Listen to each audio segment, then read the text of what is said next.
예레미야서 오늘 29장 앞에 27, 28장에서는 유다 땅에서 하나님의 심판을 선포한 예레미야가 바벨론으로 편지를 보냅니다. 거기 끌려간 백성들에게 바벨론에서 정착해서 살아라. 거짓 선지자들의 거짓 예언을 경계하며 거기에서 잘 살아라. 이런 내용입니다. 바벨론 포로 공동체 안에 하나냐와 같은, 하나냐는 예루살렘에서 활동했는데 그 비슷한 선지자가 아합, 시드기야, 스마야 이런 선지자들이 바벨론에도 있었던 것이죠. 자, 그런데 어떻게 편지를 보내게 됐나? 기원전 594년에 바벨론 안에 내란이 조금 있었습니다. 근데 이 내란이 유다가 이제 고향으로 돌아가는 기회가 될 것이다 생각을 하고 이 반란에 동조하는 세력으로 바벨론에서 비춰졌어요. 그래서 유다 지도자들이 수없이 잡혀가서 죽임을 당하는 일이 있었는데 거기에 이제 살아남은 사람들에게 편지를 보내는 것이죠.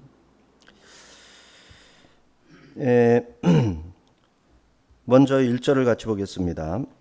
선지자 예레미야가 예루살렘에서 이 같은 편지를 느부갓네살이 예루살렘에서 바벨론으로 끌고 간 포로 중 남아있는 장로들과 제사장들과 선지자들과 모든 백성에게 보냈는데, 자, 편지를 보냈습니다.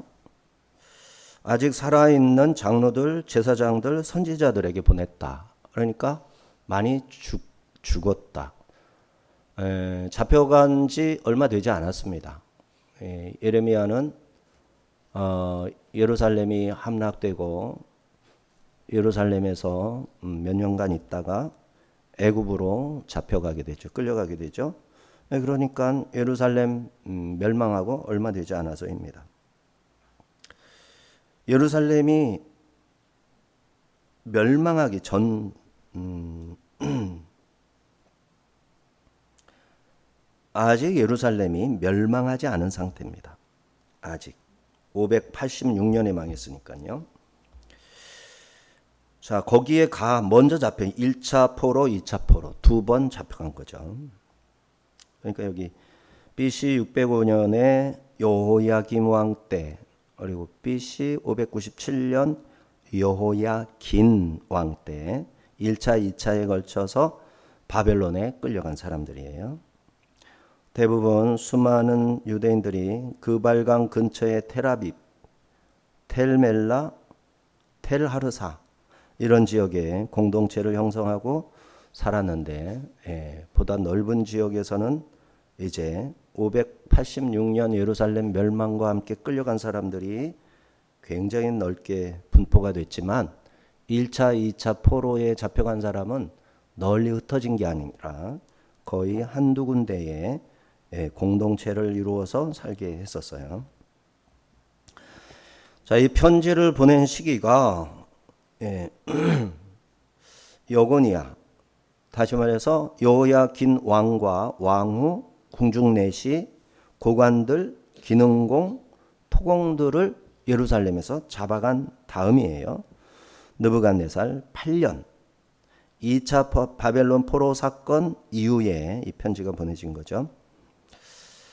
시드기야가 예루살렘에서 시도했던 반 바벨론 동맹 결성이 실패하고 바벨론 내부에서도 반란 세력이 있었고 바벨론 반란 소식을 듣고 이제 예루살렘 지역의 몇 나라들이 동맹을 맺고 여기 바벨론에 대항을 하려고 했었어요.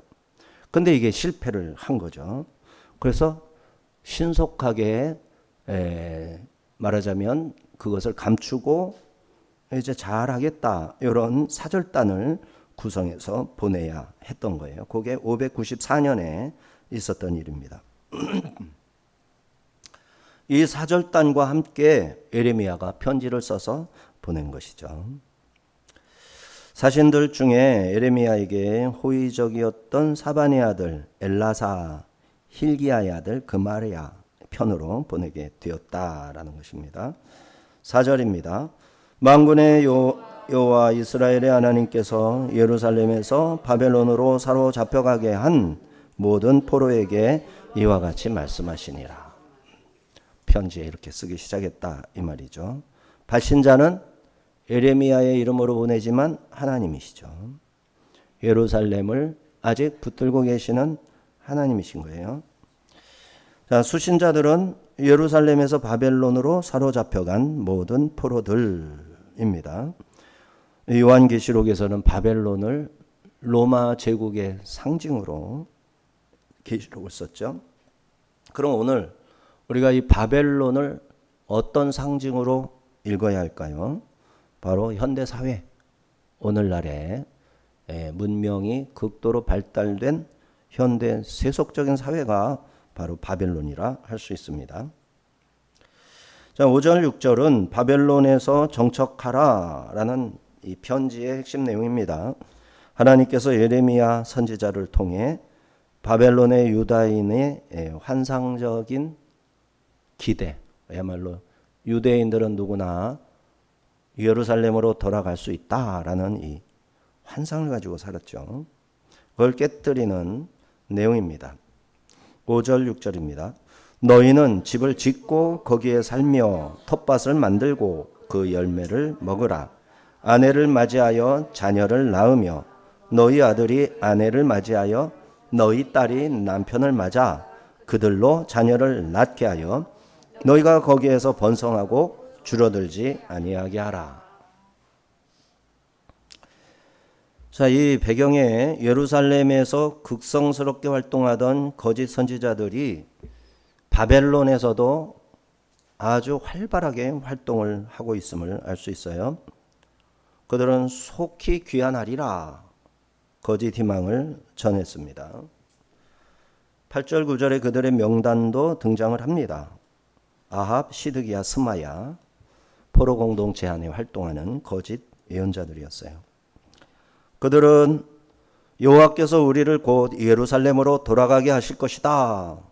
너희가 성읍을 세우거나 포로 생활을 준비할 필요가 없다 하면서 바벨론에 순종할 것을 거부하고 정치적으로 반항하고 조기 돌아갈 수 있도록 귀환을 촉구하는 선동을 했어요. 즉 포로지에서 삶을 인정하지 않았고 70년 포로 기간에 대한 하나님의 약속이자 명령이자 예언의 말씀을 부정을 한 것이죠. 그들은 여전히 여호와는 시온에 계시며 성전이 있는 예루살렘만이 하나님의 보석에 있는 것이다. 이런 믿음을 가지라고 아주 종용했습니다. 이는 성전 신학의 오용이죠. 예레미야는 너희는 이것이 여호와의 성전이라 여호와의 성전이라 여호와의 성전이라 이렇게 거짓말하는 것을 믿지 말라 7장에서 증거를 했어요. 그러나 거짓 선지자 하나냐는 예루살렘의 정치, 종교적 중심성을 과도하게 강조하면서 만군의 여호와 이스라엘의 하나님이 이같이 일러 말씀하시기를 내가 바벨론의 왕의 멍에를 꺾었느니라 여호와의 성전 모든 기구를 2년 안에 다시 이곳으로 되돌려 오리라 하고 거짓 예언을 했던 거죠. 이 하나냐의 거짓 예언은 애국주의 신앙과 결합된 거짓 희망에 불과합니다. 바벨론의 유다 백성들은 곧 돌아가리라 라고 말하는 거짓 선지자들의 희망 고문에 매달려 현실을 외면하고 있었던 것이죠. 그들은 자신들의 처지를 일시적인 감옥으로 여기며 정착을 거부했습니다.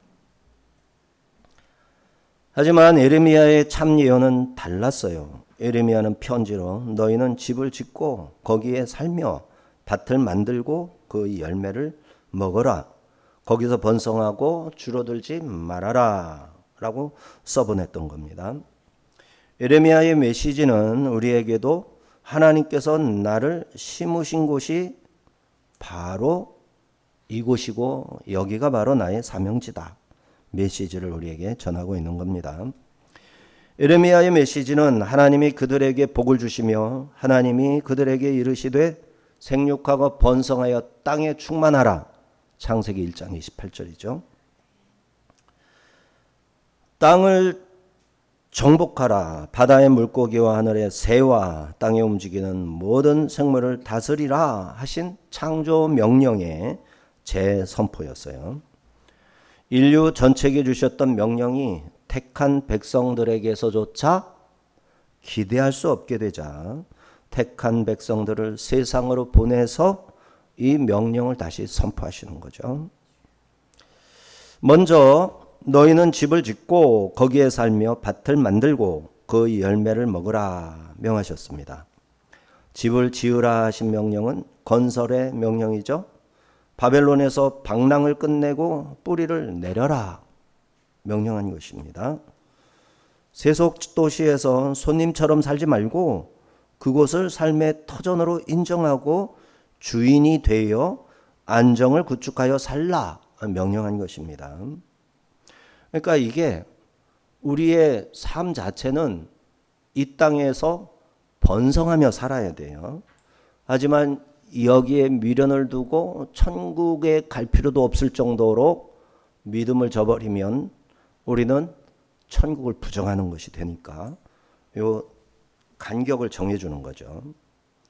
이 땅에서 손님처럼 정도 주지 않고 생활도 규모 없이 막 살면 이제 이 말씀에 거역하는 것이고, 또 세속 도시에 너무 많이 정을 주고 너무 많이 미련을 둔 나머지 천국에 대한 소망도 저버리게 되면 이제 상한선에 걸려들게 되는 거죠. 그러니까 이 균형을 잘 찾아서 신앙생활을 해야 되는 겁니다. 밭을 만들라라는 명령은 시간과 에너지를 의미 없는 기다림에 소모하지 말고 미래를 위한 노동에 투자하라. 생산적인 일을 하라. 주어진 환경에서 최고의 성과를 내고 전문성을 키워라. 이런 내용의 명령입니다. 또 열매를 먹어라 라는 것은 결실의 명령이죠. 정직한 노동의 결과를 누리고 포로지의 삶에서도 하나님의 축복을 경험하라. 현실의 작은 감사를 찾고 좌절 대신 만족을 누리라 명령입니다. 또 번성의 명령을 내리셨죠. 이는 줄어들지 말고 오히려 넘쳐나라. 포로지의 삶은 줄어들고 사라지는 것을 의미하는 것 같지만 소극적으로 살지 말고 적극적으로 번성하며 미래 세대를 위해서 아이도 많이 낳아라. 이런 명령을 내리신 겁니다. 하나님께서는 이에 대해 보다 적극적으로 아내를 맞이하여 자녀를 낳으면 너희 아들도 아내를 맞이하면 너희 딸이 남편을 맞아 그들로 자녀를 낳아 거기 번성하고 줄어들지 아니하게 하라. 이렇게 말씀하고 계십니다. 자, 창조원 명령이 포로지에서 다시 상기하고 지켜라 라는 명령인데요. 유다 백성은 바벨론이라는 이방 문화 속에서 멸절하지 않고 언약 백성의 정체성을 유지하며 대를 이어 하나님을 섬기라 말씀하신 것이죠. 줄어들지 아니하게 하라. 이 말씀은 1차적으로 인구 감소를 막아라 라는 말씀이기도 하고, 이러한 소극적 명령을 넘어서 하나님 나라 백성들은 그곳에서 영향력을 확대하고 자녀들로 가득 채워라. 바벨론 땅에 너희들의 자녀로 가득 채워라. 그렇죠? 그러면 자연스럽게 바벨론은 장기적으로 하나님 백성들의 나라가 되는 거죠. 이슬람 참 잘하죠. 사회주의자들도 참 잘합니다. 기독교인들은 이걸 포기했죠. 알을 많이 낳아야 됩니다. 그러면 대통령도 진실한 크리스찬이 되게 되는 날이 오는 거죠. 그러나 자녀를 낳지 않으면 소수가 힘을 잃고 있다가 지배를 받는 것이죠. 안티 크리스찬들, 하나님을 대적하는 자들에게 지배를 받게 되는 것입니다. 사랑하는 성도 여러분, 하나님께서는 우리가 처한 환경이 비록 바벨론일지라도 그것을 떠날 생각만 하지 말고 집도 짓고 밭도 만들고 번성하라 말씀하십니다. 내가 일하는 직장, 내가 공부하는 학교, 내가 사는 지역사회가 하나님께서 나를 심으신 바벨론인 것이죠. 이 환경을 불평의 대상으로 삼아선 안 되겠습니다. 주어진 시간과 재능을 허비하지 말고 하나님께서 영광 받으실 창조적이고 생산적인 노동에 헌신하라 말씀하십니다. 내가 심겨진 곳에서 꽃을 피우고 열매를 맺는 것, 바로 하나님이 기뻐하시는 참된 예배가 되는 것이죠. 우리가 심겨진 그곳에서 하나님의 뜻을 따라 삶을 건설하고 번성하는 복된 그리스도인이 되시기를 주의 이름으로 축원합니다. 이처럼 예레미야는 하나님이 자신들을 버리실 리 없다고 믿으며 곧 고향으로 돌아가게 될 것이라는 거짓 예언자들의 말을 의지한 백성들에게 거짓 예언을 조심하며 바벨론의 평안을 위해 기도하면서 하나님의 구원을 기다리라 하는 말씀을 증거하였습니다. 하나님의 백성들은 세상에서 받아들이기 힘든 하나님이 내리신 형벌이라 할지라도 겸손히 받아내야 합니다. 거짓 선지자들은 예레미야의 메시지를 반박하며 거짓 예언을 계속할 것입니다. 예루살렘에서처럼 바벨론에서도 거짓 평안만을 선포하며 쫓아다닐 거예요. 여기에 귀를 기울이면 안 됩니다. 오늘 대한민국은 어떻습니까? 나라가 국격이 말할 수 없이 추락하고 있죠. 금방 회복될 것 같은 소망, 환상이 우리에게 있고 그것을 말하는 사람도 많지만은 기대하지 마시기 바랍니다. 왜냐하면 교회가 변함이 없기 때문이에요. 교회는 가던 길을 계속 가고 있습니다. 교회가 돌아서서 회개운동이 일어나면 그제서야 희망이 생기는 거예요. 그러나 교회가 굳건하게 지금 하고 있는 짓을 계속하고 지금 하고 있는 말을 계속하고 지금 목표로 삼은 목표를 계속 목표로 삼을 때 대한민국은 말할 수 없는 속도로 빨리 추락하고 말 거예요. 그러면 우리는 어떻게 해야 할까요?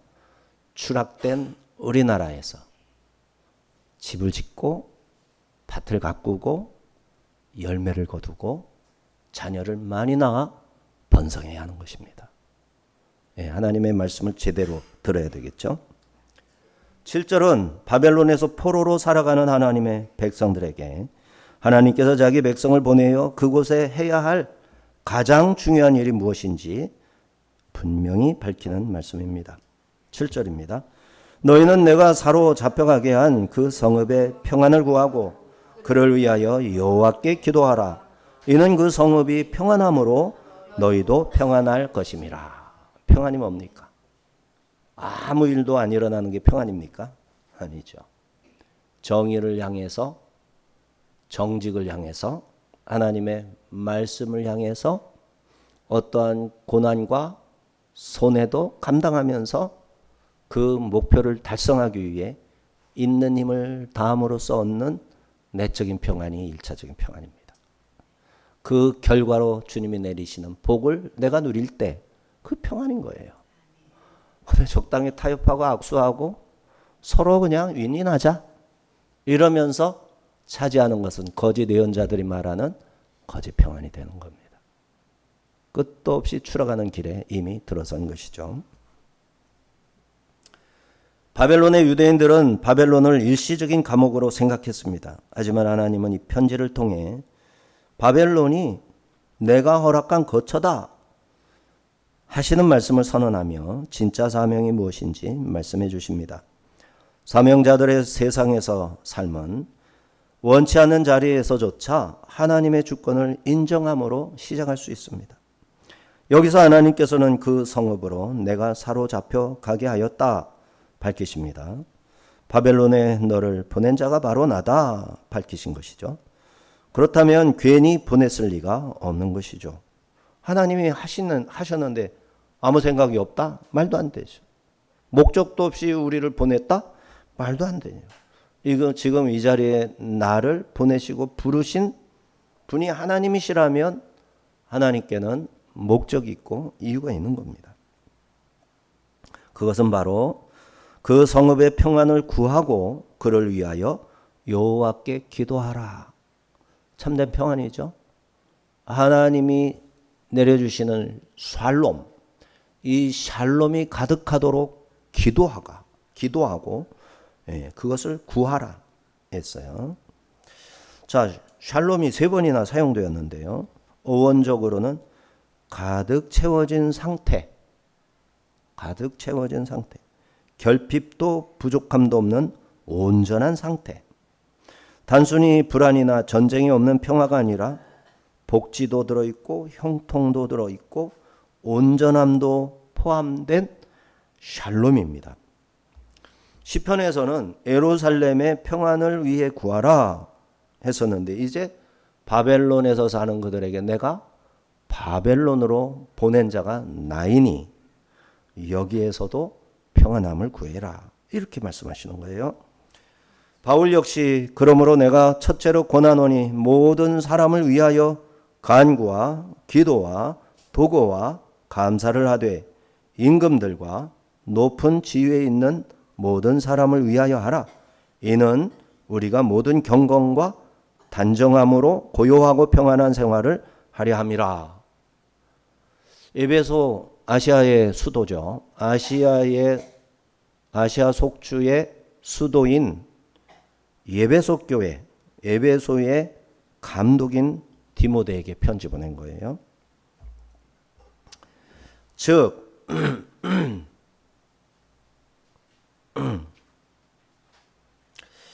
성읍의 평안을 구하고 여기에서 평안을 구할 것을 말하는 것이고 성읍의 평안을 구하라 했는데 첫 번째 구하라, 두 번째는 기도하라 그랬죠.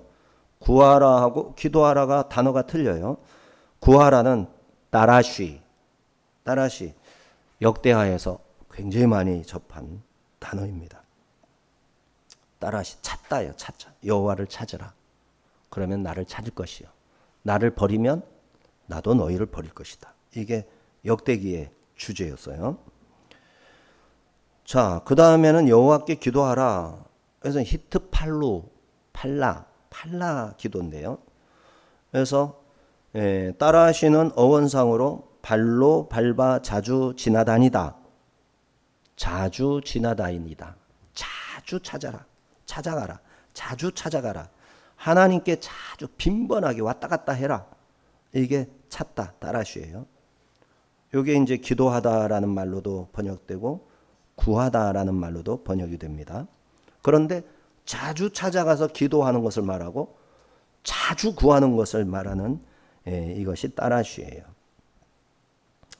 이웃과 원만한 관계를 가지며 사회 질서를 잘 지키고 법은 정직하게 준수함으로 거주하는 곳에서 평안함을 살도록 평안한 삶을 따라시하라. 자주 찾아라. 자주 구해라. 그 다음에 평안을 위해서 기도하라 했죠. 히트팔로. 팔라는 중보기도의 명령입니다. 자신의 평안을 구하는 그 이상으로 그곳에서 하나님께 지속적으로 기도하라. 절대자이며 언약을 주신 하나님과 기도의 관계, 올바른 관계죠. 기도는 호흡이라고 그랬죠. 하나님과의 대화이죠. 그걸 하라던 겁니다. 하나님과 대화함으로 영적 생명의 호흡을 계속하라. 관계를 유지하라. 그러면서 소원이 있어야죠.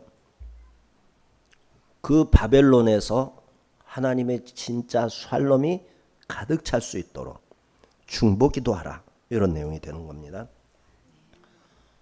이처럼 하나님께서는 바벨론의 유대인들에게 에레미야의 편지를 통해 하나님의 백성들이 자기 고향이 아닌 낯선 세계에 사로잡혀가서 살아갈 때 어떻게 살아야 하는지 실질적으로 가르침을 주신 겁니다. 그것은 기도의 삶이었고 일을 하는 삶이었고 세금도 납부하는 삶이고 이 세상에 사는 동안 악한 주권자들의 불의와 싸울 때도 있지만 주의 명령에 순종하기 위해 잠잠히 그들로부터 고난 당하는 것을 감수하며 살아가는 삶이었다. 평안을 추구하라니까 가서 손잡고 덥석 잘 지내자. 이게 평안이 아니라는 거예요. 하나님의 말씀을 온전히 선포했을 때 핍박을 받으면 그 핍박에 대항해서 전쟁을 도모하지 말고 감수하면서 내적 평안을 지속하라. 이게 평안이에요. 맥락을 따라 이렇게 올바로 이해해야지. 맥락을 벗어나서 이 말씀을 그대로 빼서 막 사용을 하면 와, 불의한 정부하고도 손잡고 위에 있는 권세에게 복종하고 이렇게 되는 겁니다. 아닙니다. 위에 있는 권세에 복종하는 것이 아니라 하나님의 법, 하나님의 말씀에 복종하는 것이고 그 말씀이 옹호해 주는 법에 순종하는 것이고 나라법이 불법을 요구하면 거부하는 것이 그리스도인들의 삶인 것이에요. 나라법이 불법을 조장하고 불법을 촉구할 때 그것을 따르면 하나님의 백성, 하나님의 법을 버리기로 작정한 것이죠. 자, 하나님께서는 바벨론의 이스라엘 백성들에게 유배지에 정착하여 농사도 짓고 가정도 꾸리며 생활을 이어가라 하셨고 독립을 위한 싸움은 포기하고 그곳에 정착해 살며 그 성읍의 평안을 위해 기도하라 하셨습니다. 그래야 그 성읍이 평안, 참된 평안이 있을 것이고 너희 또한 평안할 것이다 하신 겁니다. 우리도 각자의 바벨론에서 살고 있습니다. 내가 원치 않는 상사 밑에서 일할 수도 있고 내가 불만족스러운 환경에서 공부할 수도 있고 내가 불합리하다 느끼는 세상 가운데 살게 될 수 있다라는 겁니다. 그러나 내가 살아가는 나의 삶의 자리는 바로 하나님께서 보내신 자리임을 잊지 말아야 됩니다. 우리는 불편한 곳을 피해 옮겨다니는 도피신앙을 버려야 합니다. 빨리 이 고난이 끝났으면 하는 대신 생각하는 대신 이곳에서 하나님께서 내게 맡기시는 이 일을 감당하리라 사명의식을 가지고 현실을 마주해야 하는 것이죠. 하나님께서는 평안을 위해 기도하라 하셨습니다. 우리의 비전이 샬롬이어야 한다는 말씀이죠. 나 혼자만의 성공이나 발전이 아닌 내가 속한 공동체, 내가 살아가는 지역, 정의와 평화로운 삶을 여기에 구현이 되도록 구체적으로 기도하며 내가 할 수 있는 바를 실천하며 살아가라는 말씀이죠. 이러한 삶은 하나님의 일꾼의 삶이고 하나님의 일에 동역자로 나선 거룩한 삶이요 거룩한 성도들의 삶인 것이죠. 직장이나 사회에서 나의 살아가는 성읍의 평안을 위해 책임감 있는 시민, 정직한 이웃으로 최선을 다할 때 그 열매는 하나님의 영광으로 나타나고 또 나에게로 그 영광이 돌아와서 하나님과 동행하는 복된 삶을 누리게 되는 것입니다. 우리 모두가 하나님의 뜻에 따라 심겨진 나의 선자리에서 샬롬을 건설하는 하나님의 사람이 되기를 주의 이름으로 축원합니다. 기도합니다. 나의 삶의